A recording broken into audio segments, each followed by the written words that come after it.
Hello and welcome to the Mill. I'm your host, Dusty Crane, and this week we got some cool Wingspan news. Couple of little tidbits here and there too, so let's go ahead and get to it. So to begin with, we have a bit of bad news, so we're just going to start there so we can get that out of the way and get to the fun stuff. The bad news is that the Stonemaier September 10-year anniversary shipment continues to slip a little bit. I guess this boat left months ago, but still hasn't arrived. It's looking like it could possibly be late next week, and that so then possibly they could start the 10-year celebration with, Between Two Cities Essential Edition and Smitten and the Rolling Realms promos, which I'm really excited about. All that stuff would then be available late September instead of mid-September.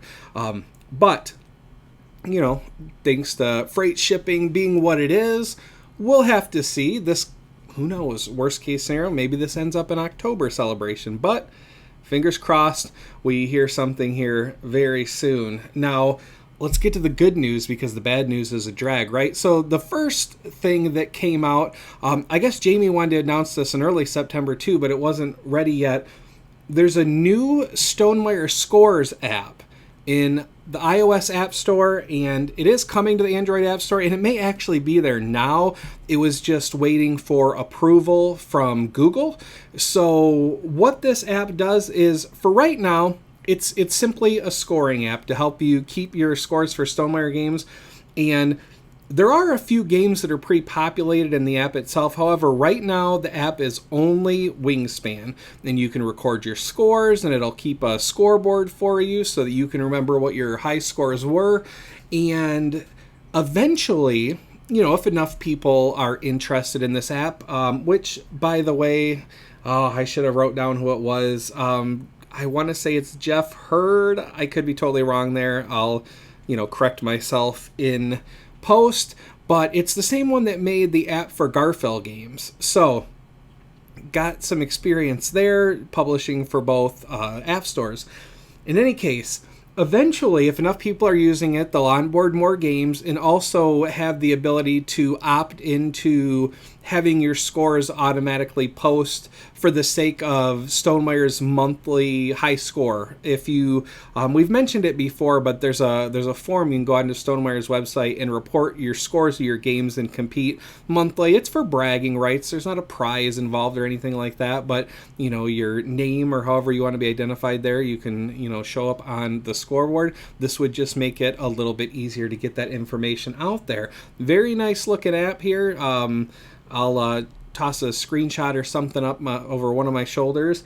And yeah, so that is the start of the Stonemaier Scores app.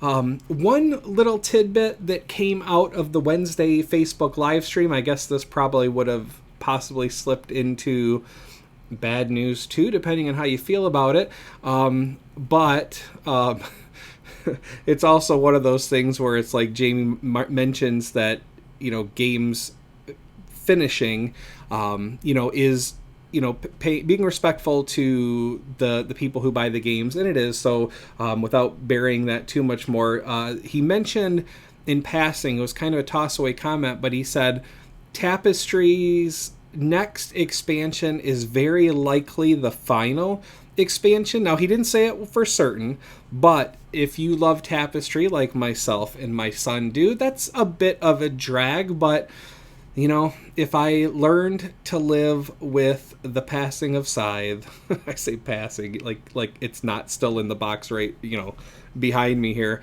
but with the end of new content for Scythe anyway, I'll just have to live with it the same way with Tapestry. So possibly the next expansion being the last.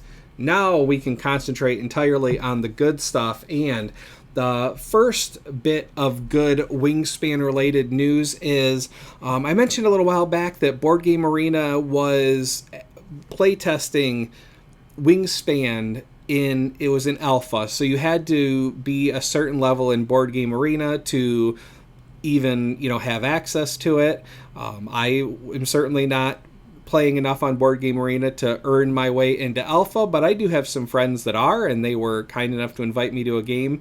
Even in Alpha, I thought it was striking. I thought they did a wonderful job with it. Jamey mentioned in the live stream that Board Game Arena actually put like their best developer or one of their best developers on it. So it looks amazing. I really love what they did with it, in that it plays so well in a web format like that. That is not only out of Alpha, out of Beta.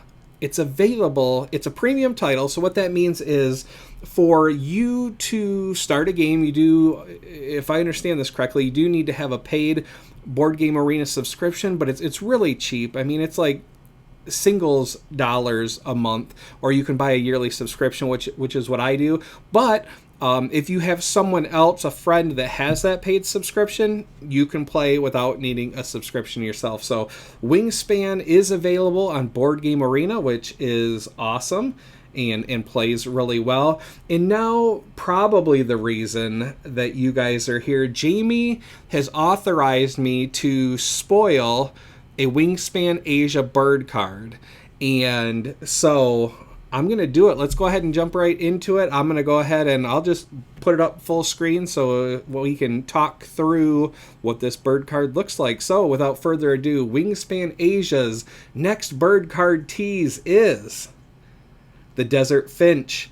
This is a grassland bird. It costs 3 grain and has points worth 6 points, which is pretty cool. A bowl type nest, and it holds 4 eggs. The wingspan is 26 centimeters, and it is a white when played card, and that power is lay 1 egg on this bird for each other bird in your grassland. So I guess if you've already got a pretty full board there, potentially you could play this thing and instantly have a what is it, a 9-point bird, that's or 10 points. That's awesome. I mean, it's going to cost you some eggs. There's an exchange there. It's not, but the 6 and the 4 eggs makes it a 10-point bird. And the flavor text on that says, these finches are not restricted to deserts. They also frequent towns and agricultural areas.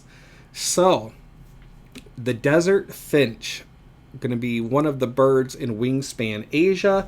Looking over that card, another really striking illustration, and we got that Wingspan Asia indicator in the bottom right hand corner.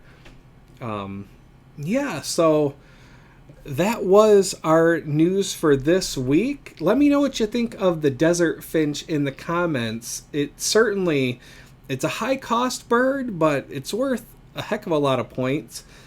Very, very cool. I'm looking forward to getting Wingspan Asia to the table and seeing all of those new bird powers.